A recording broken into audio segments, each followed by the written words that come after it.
ធ្វើឲ្យខ្ញុំឈួតវង្វេងដេកយំម្នាក់ឯងគ្មាននាងណាដឹងឡើយ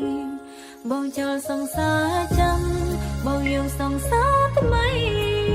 ចារឹកពីស្អីធ្វើដូចមិនស្គាល់អូនសង្សាររាប់ឆ្នាំបងបញ្ចប់ត្រឹមពេលមួយថ្ងៃ